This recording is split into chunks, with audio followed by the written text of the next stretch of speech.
Welcome, everybody, to another episode of the From Adversity to Abundance podcast. I am your host, Jamie Bateman, and I'm thrilled today to have with us Tim Calise. Tim is an investor, consultant, business genius, and among many other things, a father, etc. And we're going to get into a lot of the relationship type stuff. But Tim, how are you doing today? I'm doing great, Jamie. Thank you for having me on the show. I'm really looking forward to it. Absolutely. I know I'm really excited. You were flexible enough to reschedule, and I appreciate that. Um, so who are you? We touched on it briefly. What are you up to today professionally? What's your focus today? Yeah, professionally, I am an investor and consultant for service-based businesses. My belief is that business is built on relationships, and so I work primarily in service businesses that have or want to have a recurring revenue component. So Mm, memberships, subscriptions, things like that. And it could be traditional service or things like technology, say, software, SaaS, those types of things. But I just fundamentally believe that creating a relationship with a customer or a client, solving problems for them today and into the future is really where I have found my expertise. yeah, well, I will say it didn't take me very long to find out that you run in some well-respected circles in the business world, and you've dealt with some uh, definitely I'll say famous entrepreneurs. So can you mind naming one or two before we jump into your backstory? Sure, probably the most well known one right now, and I take a lot of pride in have been on the executive team at Gym Launch alongside Alex and Layla Hormozi. But in addition to that, I have a phenomenal mentor and a gentleman named Sharon Srivatsa, who I believe we both know, who's both Absolutely. in real estate as well as banking, investing, etc. And just kind of both being a phenomenal guy, but also kind of a sage in the advice that he's been able to give me and see around some of those corners Yeah, that I'm not seeing. And then I started my career in the financial services business, working on a team with a little over $2 billion under management. And so I've been fortunate enough to find my way into some great rooms and stand shoulder to shoulder with some great people. yeah, that's fantastic. Yeah, the Hormozis are obviously on a significant rise right now for sure, Yeah. and I've really gotten into Alex's podcast in particular. He offers so much, and then Sharon is the man. He's such an awesome guy, and I've gotten to know him a little bit over the last couple of years. It's been fantastic. He just continues to give, and that's Yeah. just awesome, and he's super smart. But this episode is not about either of those two. This episode is about you, Tim, and your story, but really also about the listener and what we can learn from your story and what we can Yeah. gather as far as lessons learned from your journey and some of the adversity that you've been through. Just to quickly set the backdrop, from adversity to abundance, we don't pretend that someone went through adversity and then overnight they reached abundance and they have no more challenge and everything's fantastic. But the fact is, I know we're going to get into some mindset stuff. The fact is we do have a lot of influence over how our lives go and how our perception or perspective is and how things end up for us. So that the goal of the show is to inspire as well as provide tactical insight into how you've been able to grow and get to where you are, Tim, and so that we can take that and better ourselves as listeners and as entrepreneurs. So enough of me rambling. Let's jump back. Where do we want to start, Tim, in your backstory? Yeah, I think when I heard adversity to abundance, for me it was I was very fortunate. I was raised in a phenomenal family. I had my mother and father were both home. I had two great sisters, the whole nine yards. So I don't have the kind of traditional the deck was stacked against me, that type of thing. But Yeah. in reflection, I think the thing that my adversity was very much between my ears. It was the Mm, adversity of relationship for me, like who I was, my identity, how I could kind of navigate the context of my life through these different chapters. And so, kind of starting from today, I've chosen to build a life of intention around being a father who's home with I have three kids, all kind of 10 to 14, and helping attract people who want to have this idea of not just working more to get more, but realizing, kind of how we can build and reverse engineer a life where we get a lot out of every hour that we spend, and we get optionality into to be able to do the things that we want to do. So I would kind of Sure. start now and almost work backwards, and Yeah. Well, just to say, I think that the adversity again was just kind of the coming of age story of giving up the what I should be doing versus what mm, I feel is my zone of genius and what mm. I choose to pursue. And I think a Well, lot of people let's can resonate with that. Yeah. absolutely no, 100%. And let's drill down as far as in your past. Excuse me. And I'll throw out the caveat here that it's very easy for us to look back and judge you or your family or any of your teachers. I'm making this up, but as far as we have the gift of hindsight at this point, right? And so the goal is not to put anyone down or anything like that. But what would you say were some of the influences that maybe kind of created some adversity in a sense for you and your mindset and your relationship with yourself, as you mentioned? Yeah, so I think from a very early age, and again, all of the things you just said are I 100% agree with. I am not Hmm. speaking down to anyone. I've been Yeah. so fortunate to be surrounded by positive influences. But I think for me, it was always this disconnection between what I saw going on around me. I grew up on the North Shore of Long Island. I was surrounded by a lot of professional folks. My dad was the put on the suit and tie, take the train to work, those types of things. Uh, Yeah. and being surrounded by folks that were in kind of traditional commerce, banking, lawyers, et cetera, et cetera. I Yeah. think at least my interpretation of that was, here are these very well respected, quote unquote, successful, financial and otherwise, folks around me, and they all have this kind of common pattern. So therefore, I should probably want to be, seeking the banking job where I will be there for 40 years and ascend through the ranks. I should want to go to law school, business school, et cetera. And I've just, quite frankly, I was always kind of more emotional one, and I Mm. just it just never fit. It felt like clothes that just weren't my size. And Hmm. I think I followed that up until kind of my college and beginning of my professional career, when I was able to really kind of take stock and say, the proverbial fork in the road. Do I want to, you know, die living the life that or potentially fail living the life that I want, or potentially succeed living the life that somebody else wants for me? And I think the next kind of 15 or 20 years was the pursuit of kind of working through that in many, many ways. And now being a husband and father, I think it just gives you those additional opportunities of reflection. Absolutely. So as you got out of college, it sounds like and I think a lot of us can relate, you just do what you think you're supposed to do, right? Right. And follow the example you've seen before, and that apparently has worked for others. And so there's Yeah. kind of, one track or a traditional model. So walk us through those 15 years. I know that's, we can't pack 15 years into 15 minutes, but how was that, what were some of the high points and low points of that kind of 15-year period where you were sort of figuring it out on a professional level?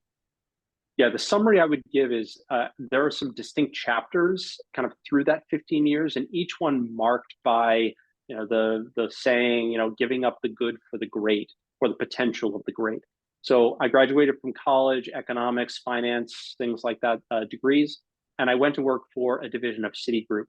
So I was in the kind of traditional brokerage world, and I was so fortunate to have a boss and a mentor who said, you don't want to be here. I don't think this is the right place for you. And he made a Hmm. connection, a very, very hard kind of like, you are no longer going to work here at the end of this year, and you're going to go and talk to this person, and Hmm. hopefully you guys can figure something out. And what that looked like was, from the outside, a very risky decision, which was leaving an opportunity at a big bank of consistency and the known quantity and all of those Hmm. types of things. As a kid from New York who moved to Yeah. DC for school, then ended up in Birmingham, Alabama, of all Mm. places, to build a hedge fund. Now, on paper, that seems like the most ludicrous idea. And if you were a betting man, you'd probably say, this seems like it's got a low probability of success. But Sure. it was the best thing that ever happened to me. It allowed me the space to pursue something that probably at the time I was just too naive to know any different. Like, I just went and did, because why Hmm. not? I had no reason to doubt myself. And it was the coming of age for me of like, I put my stake in the ground And I succeeded on the merits of, I'm going to go raise money. I'm going to go create something with a partner of size and value for others.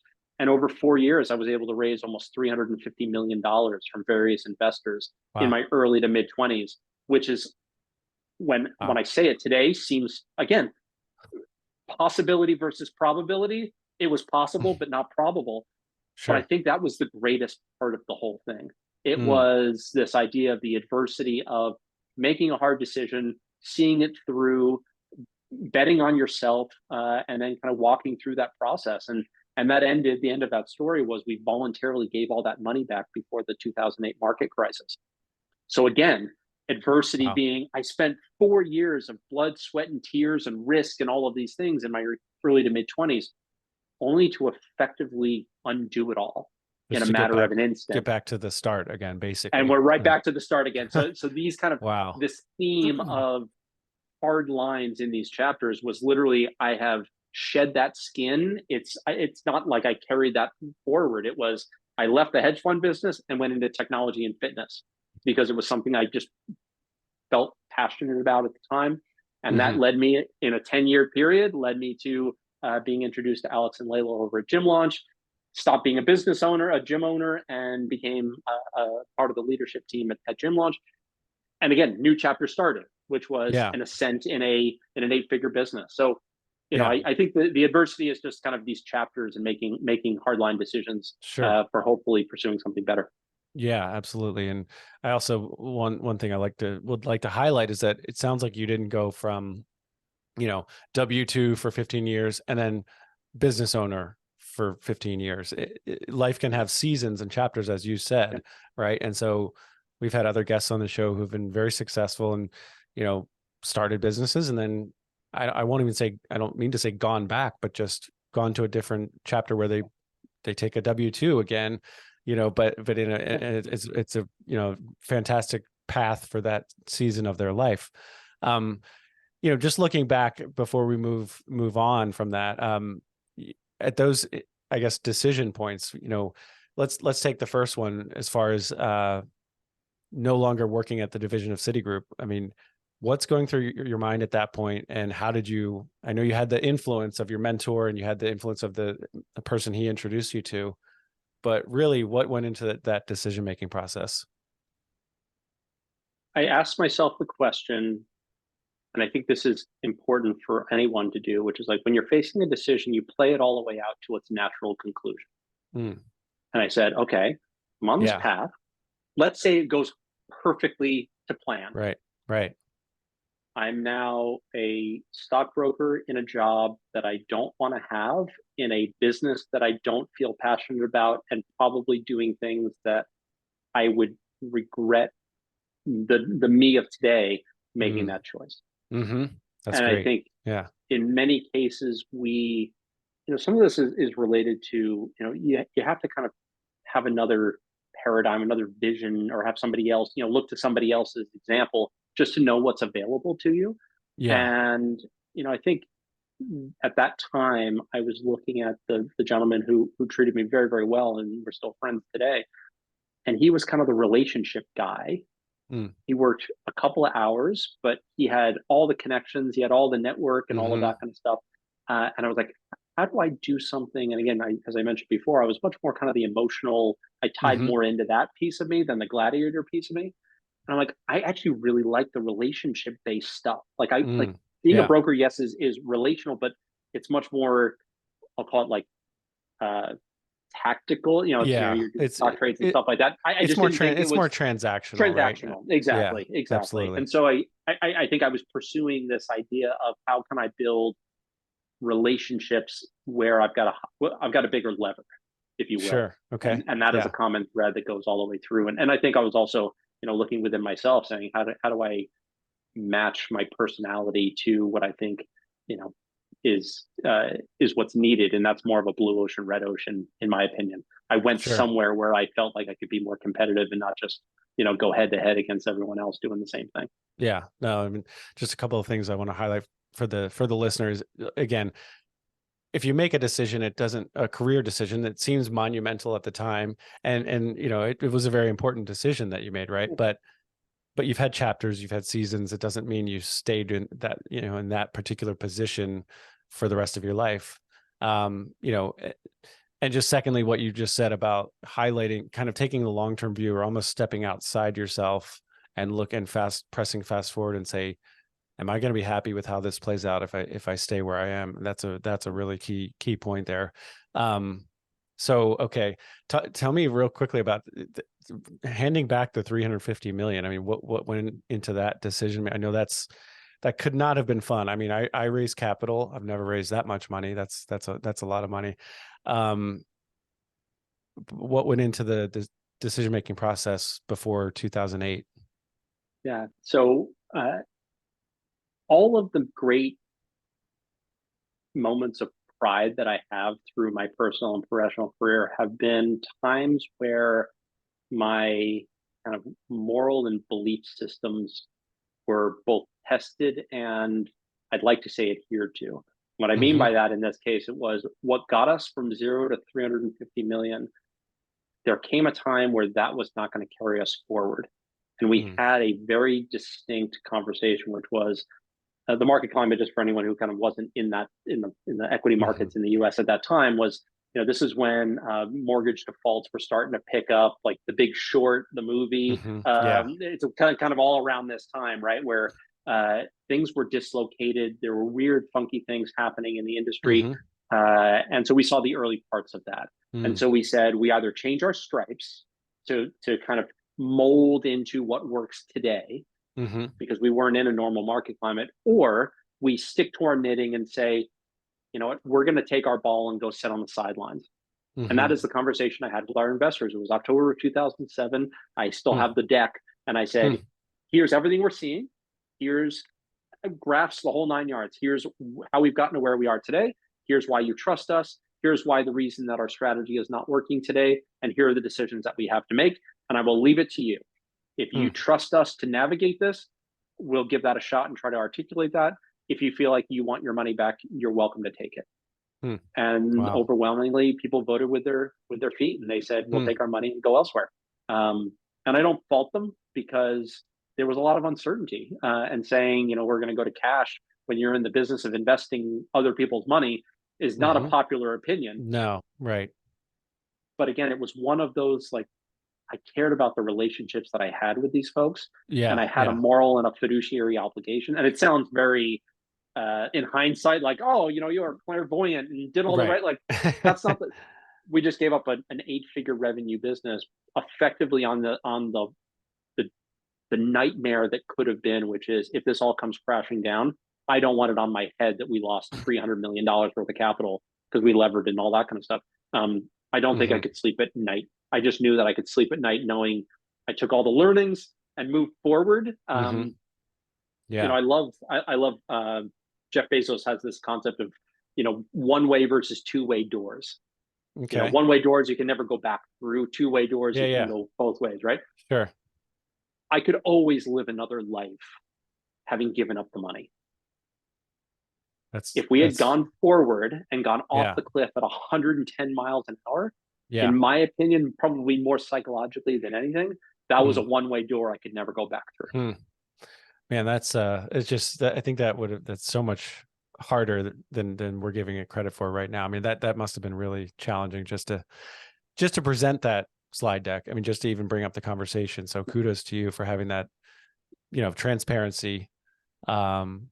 That's not an easy conversation to have. So, but yeah, I mean, it does seem like, you're absolutely right. When having options is better than having no options, right? So, okay. So walk us through, I mean, how do you not look back at that 4-year period though, and say that was a complete waste of 4 years? And I mean, how do you move forward from there? So we've talked about kind of relationships. One of the things that I have, quite frankly, because I'll put it this way, I have chosen to do things in the last 10 to 15 years of my life that I truly, it's like you take a job that you would do for free kind of thing, because you're so passionate about it. That's actually what I care about. I care about the work. In that experience, it was one of the first times I had a partnership.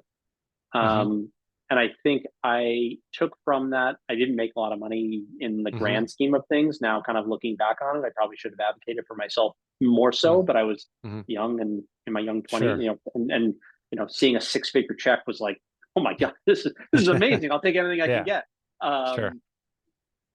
Regrets are actually, or my reflection on that time was actually Mm-hmm. less about that one decision and more about I squandered the opportunity. I didn't kind of strike while the iron was hot. I see.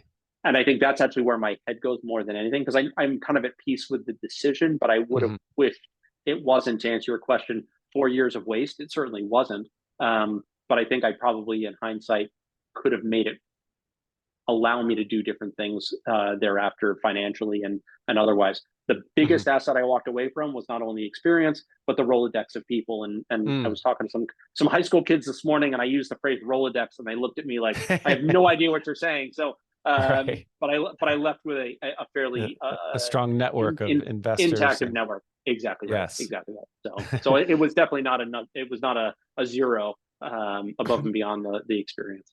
No, but I think with correct me if I'm wrong in your case. I mean, but for me, I think, given time, it's easier to see that it wasn't at all a wash, right? And so it's hard to see those inherent benefits right at the time. So, that's I think in hindsight, yeah, you can see, okay, this wasn't all terrible. This wasn't actually 4 years of wasted time.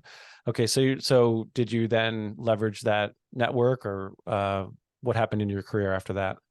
Yeah, so I was in Birmingham, Alabama. Didn't know Yeah. anyone really. My wife and I were basically we'd just gotten married. We were going to start a family, and we're both from the Northeast. So we took the opportunity to relocate back to, my wife is from Massachusetts, which is where we are now. And Mhm. so not, and I knew I didn't really want to be in the hedge fund business. I Mhm. had a short stint at a fund in Boston, but we didn't live in the city, and logistically wasn't what we wanted to do. Um, and we met as Division I rowers in Mm. college. And so we were always kind of, I liked athletics. I was always into kind of Yeah. health and working out and things like that. And when we relocated, my wife Googled, personal training in the town that we were living in. And there Mhm. was a banner ad at the top that said some version of, automated personal training, Okay. 24/7. I was like, all right, I'm an entrepreneurial guy. I like fitness. This sounds halfway decent. Like, I'm going to go check this out. Hmm. And I went and did a sample day or a session at one of these brick and mortar locations, and I thought it was really interesting, really novel. And so I called the CEO and said, "Are you taking investors?" And he said, "Thanks, but no thanks. We're fully funded, but we're starting a franchise.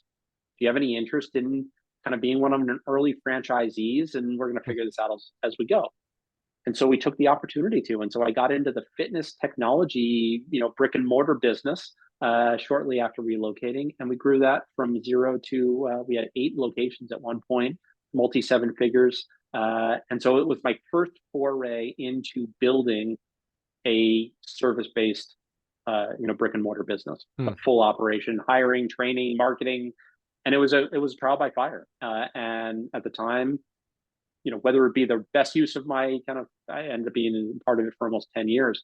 Um, but it taught me a lot of lessons about how to actually build a business well, how to, put my ego aside. I was still very much trying to like be the alpha male, and didn't work Hmm. out all that well. Hmm. So learned a lot of lessons through the actual kind of application of the principles. Yeah. And, the end of the story is of course, I was introduced to Alex and Layla, which became a very transformative part of my life. Sure. And then there's definitely still the relationship piece. I mean, through that whole the relationship thread through all of that. But drill down on a couple of the lessons that you did learn during those 10 years. I mean, look, building a business is not easy. Becoming an entrepreneur, it's a sexy term these days. Everybody wants to be an entrepreneur, and and I love it. I mean, I think entrepreneurship is fantastic. There should be more entrepreneurs out there. Yeah. I don't know that it's for everyone though, and No. it's not. It's it takes a special someone, I guess, to truly have a startup and make it successful, or not successful. But talk to us about some of what you did learn as far as just building a business. What were some of the lessons that you took away? Yeah, one of the most important ones I'll kind of highlight two. The first is, especially in the fitness industry, depending on what you read, there's somewhere between 50 and 70,000 gyms in the United States. So talk about a red Mm, ocean of competition. It's like, sure. how the heck do you differentiate yourself in such a crowded marketplace? Yeah. And we were able to do it through product. Okay. And it is something I carry today. I actually have a program called Product to Profit. And the idea being using product to create your category of one.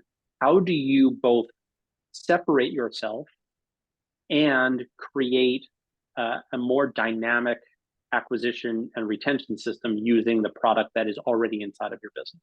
Because I think with a few degrees of tweaking, and what that meant in our gym was we Yeah. thought we were in the gym business. We weren't Hmm. in the gym business. We were in the transformation business. Mm. And what that looks like is we used to say things like, let me tell you about the classes we have. Let me tell you about the equipment that we have. Hmm. The harsh reality that I wouldn't have known unless I put my own money into marketing is Hmm. when you hear crickets, It's not clearly working. it's not working, right? So Yeah. the second we change it, went, oh my God, like, of course, it's so obvious. Nobody cares about the equipment. They care about the outcome. This is the old features versus benefits conversation. The Mm. second it was, we're a transformation studio. It means it's not just equipment, it's accountability coaching, it's nutrition guidance, it's, all these other things. We went from charging $69 a month and having a hard time doing it to charging on average about $275 a month, and converting twice as many prospects into clients and holding those clients twice as long as we otherwise would because we had options. Wow. So one decision, we didn't change the footprint, we didn't change the model, other than we basically said, we need to build the full bridge instead of this kind of half-built feature bridge. We need a full Hmm. picture of benefits. That was the first. Hmm. That was more of a product conversation. The second was just me as a person. And it was, I had a really hard time, and I think this is entrepreneurs, we have this Hmm. double-edged sword, which is how do you both innovate and execute in a way that you can build a team around you? And I think, the It's fact that tough. you're just finding like everybody's It, been here, it- right? yeah.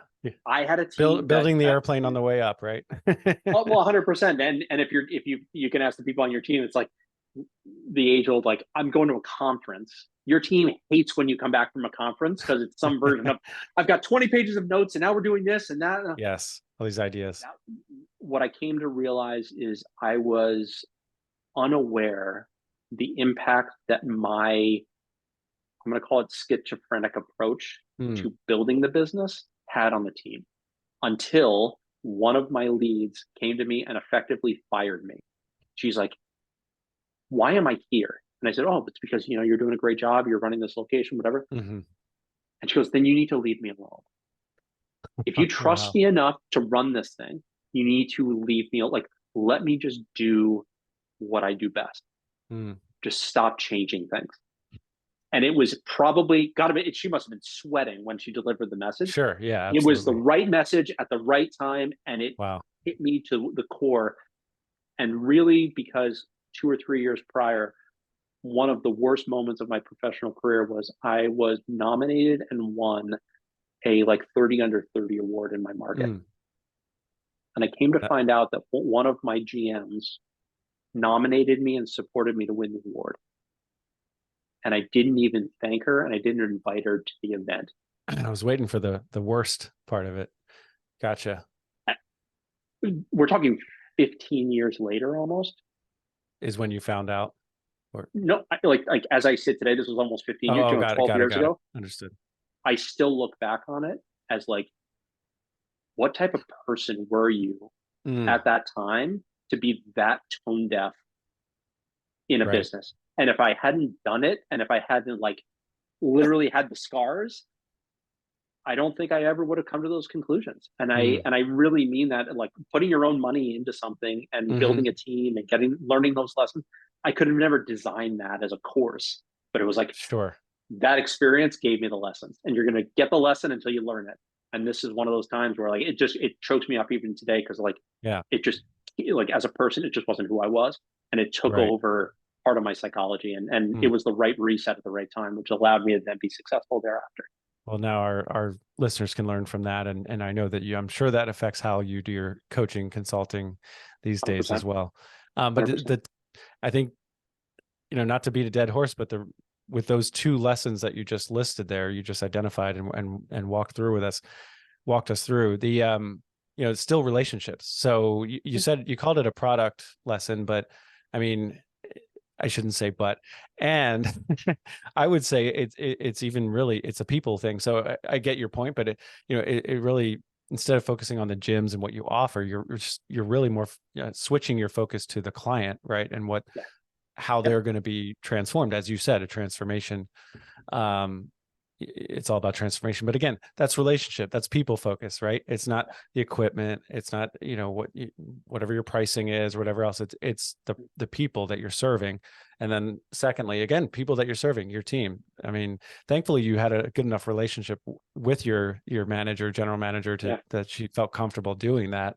Yeah. Clearly you built that trust level for her to be able to do that. But so I think those are still, they're key lessons, both being human and relationship based. So that's fantastic. Um, so, and then from there, I know we're starting to run out of time, and I do have some questions I'm going to fire off, but drill down a little more on the Hormozi kind of relationship and how that, what did that time period look like for you? Yeah, so it began with a call to him as I was part of this kind of fitness franchise. I ended up buying the franchise in Mm, 2018. I bought out the prior owners, and I effectively said, we need a better business model. And Gym Launch had kind of just started to take traction, started to get some traction at this point. mm-hmm, And somebody else in our system had implemented some of the Gym Launch kind of principles. mm. And so I said, okay, we need a better business model. It's working over here. Do I feel good about taking those principles and telling everybody else what to do as if I came up with it myself? Mm. And I sent a blind email to Alex and I said, hey, you don't know me. I own this fitness business. Somebody else has followed your guidance and has done decently well with it. I Mm-hmm. now basically own this franchise, this license, and I'm going to tell everybody what to do, and I'm going to basically rip you off. So instead of doing that, can we do a JV? That was the whole email So in a you succinct blackmailed way. Alex Hormozi. Basically, you blackmailed him. I kindly said, "Can you help me do the I'm right kidding. thing here?" I'm kidding. And we jumped on the phone and we That's built a awesome. model, the gym launch model for our gyms. And then so we got to know each other. And then 6 months later, Gym Launch launched its own supplement brand called Prestige Labs, and they had like a little sales competition at the launch, and the top 10 people got a trip to meet down to Austin to meet Alex and Layla, and we were in the top 10. So I flew down. And imagine, if you will, a dining table literally in their living room, 10 gym owners, including myself, and Alex and Layla doing like a ad hoc strategy session. So, Hmm. do you need help with marketing? Do you need help with product? Like, what's going on? Like, let's help So solve your cool. biggest problem. And I was one of the last people to go. And after about 5 minutes, it got down to like, you don't really need to be a gym, like you shouldn't be a gym owner. And he used the phrase, "You're in the wrong opportunity vehicle." He goes, "You should sell your Wow. gyms." I'm like, okay, you're probably right, because like I'm exhausted. It just wasn't, and I was running this franchise, this Yeah. license, and he was just like, you're don't take this wrong way. He's like, you're just too smart for doing what you're doing. Like, Mm. you belong to not be working at a gym. So I basically peeled off our gyms. And a couple months later, he called me on a whim asking for advice on something. I gave him some advice, not knowing whether it was good or bad or indifferent. And then he called back and said, hey, we're looking to hire somebody in our executive team. I love kind of the conversations we've had. Would you be interested in coming on board? And Hmm. so I joined like 2 months later, and the literal and proverbial hit the ground running, because Gym Launch at that point was on its rocket ship trajectory from zero to over 30 million a year in revenue. It's incredible. Yeah. I mean, Yeah, I highly recommend the listener go, if you don't know who Alex Hormozi is or have not heard him tell his story, yeah, it's amazing. yeah, Um, both from the gym launch part of it, as well as acquisition.com, which I know is more their focus nowadays. yeah. But that's yeah. I mean, it's so hard. Like, it sounds like you were running around, running ragged, running the gyms, and um, it's so hard to see it, from the outside. And then you have somebody who's kind of, it's so important to get that perspective, whether they're like in a mentor position or not. That can be so valuable to have that relationship. But and then so what was the not the end of gym launch, but how did the kind of gym launch go into acquisition.com? What did that look like from your perspective?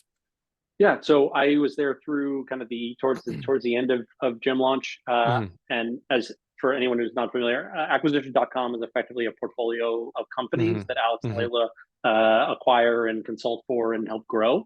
Their sweet spot is $10 million companies plus or minus 10 million plus to get to 100 million, 250 million. And the main levers they use are Layla's an operator unlike any other one that I've met. So mm, call it people systems. She is phenomenal. She's probably the best mm. in the industry at it. Alex is just a brain, just Yeah. an unbelievable market, sales, product positioning, things like that. So the right opportunity vehicle is the larger stuff.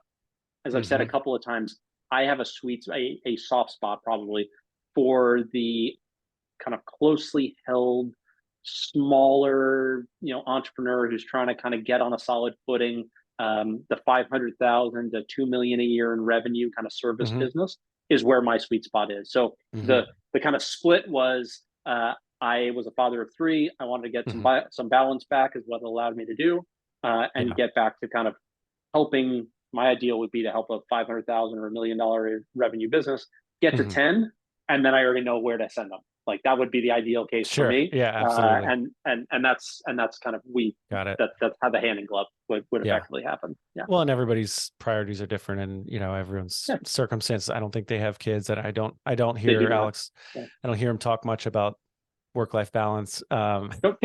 No. So Nope. yeah, but it's Yeah. We're amazing. both individually. He has this point of view.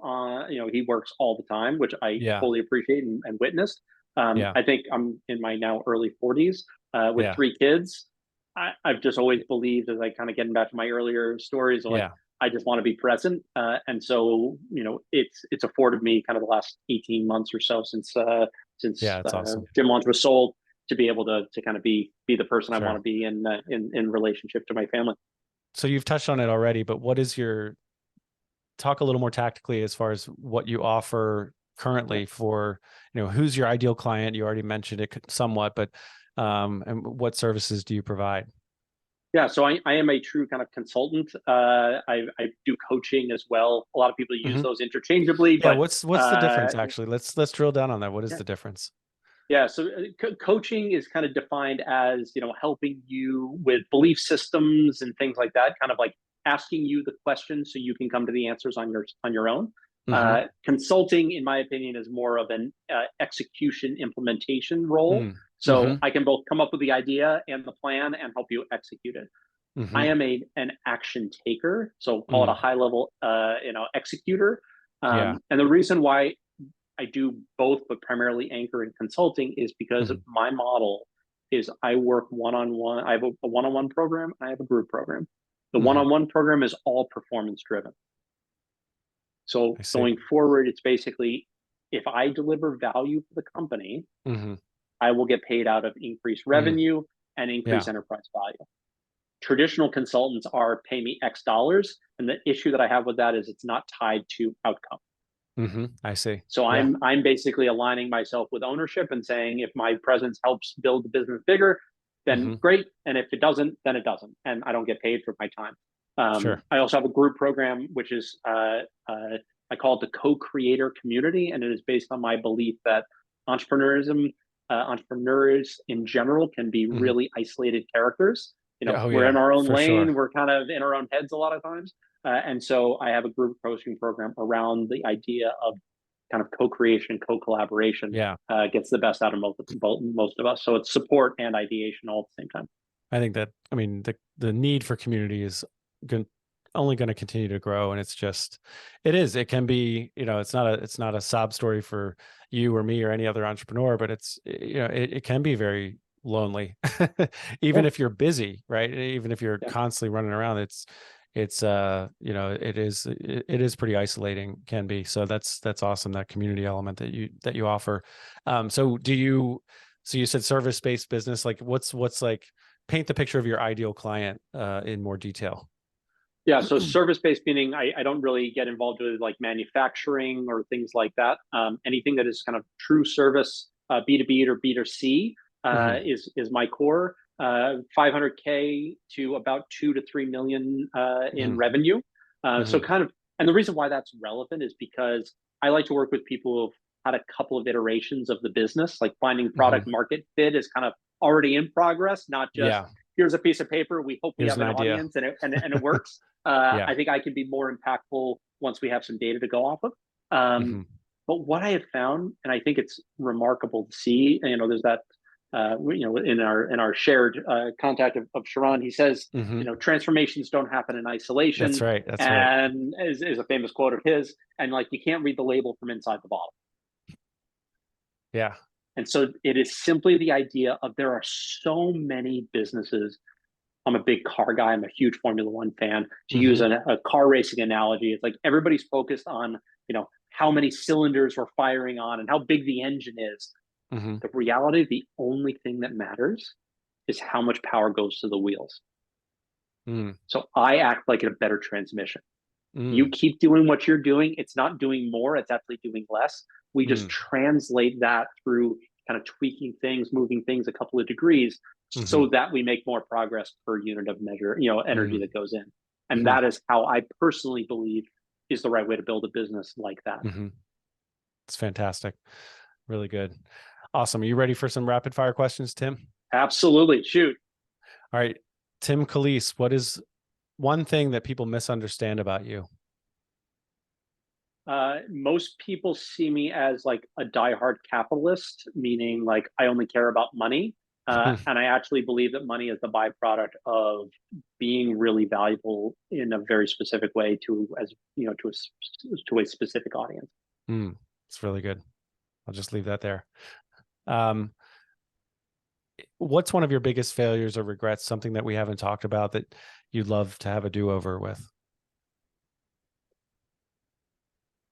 I wish in my early 20s, I had hired a therapist.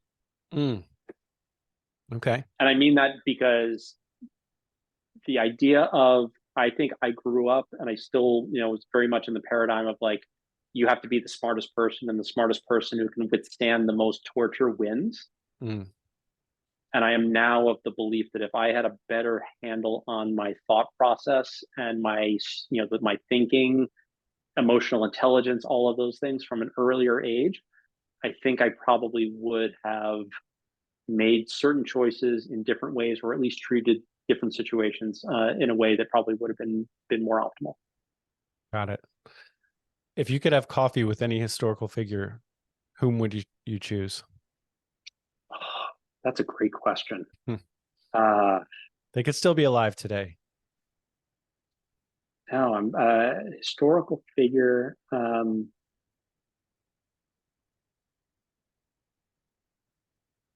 That's a really good question. I'm trying to think. We can revisit. Yeah, no.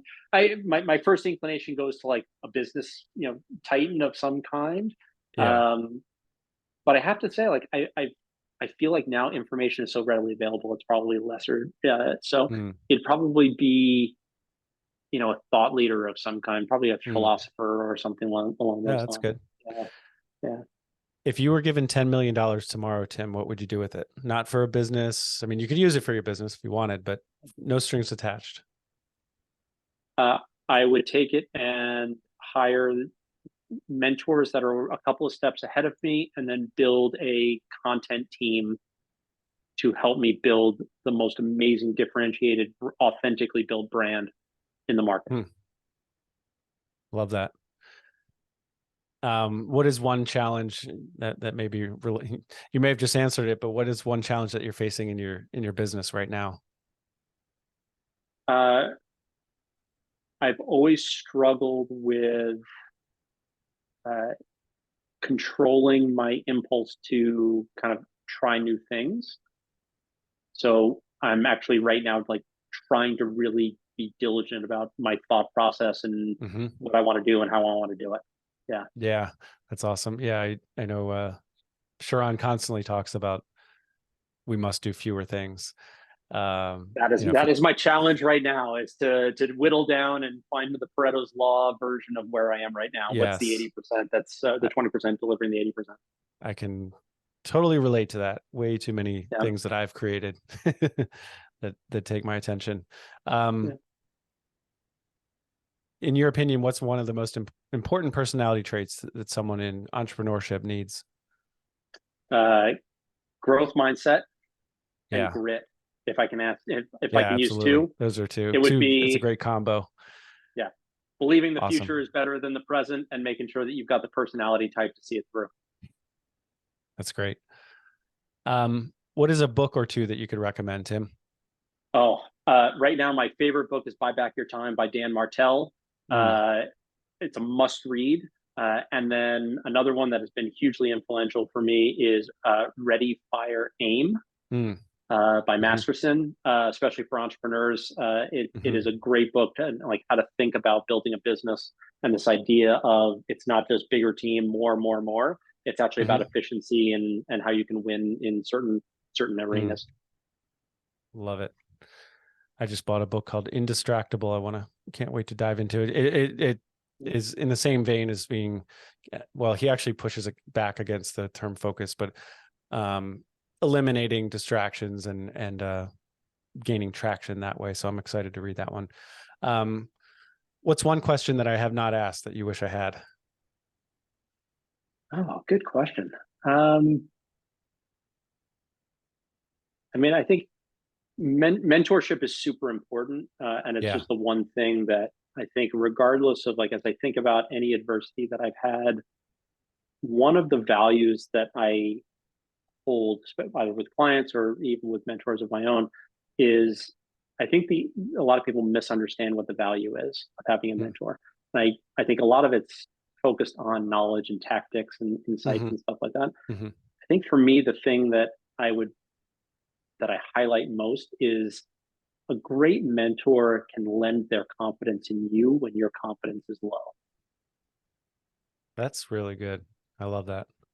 And I Yeah. think that is underappreciated, because it's actually not about whether you're right or wrong. You need to change things. Like, sometimes it's just your tank of, like, confidence Mm-hmm. can run low. And, like, on more than one occasion, it's like, you just have to keep going. I actually believe you're on the right track. And sometimes that Yeah. figurative certainty is Yeah. actually what manifests the real success. That's really good. I actually just hired a business coach myself a couple months ago, and he refers to himself as the chief energy officer. He's got a lot of energy, but I can relate to what you're saying, because some of the business struggles inherently lead to, I don't know if it's just lack of confidence, I guess, or whether or not this thing's going to work out. And just having that support system there has been fantastic for me. So couldn't agree more. Tim, where can our listeners find you online?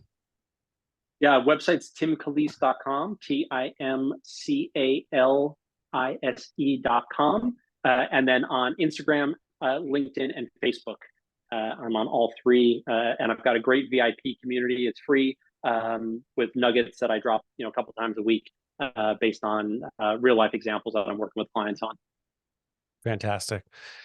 Well, Tim, I think this has been it's been fantastic. I mean, we've covered a lot.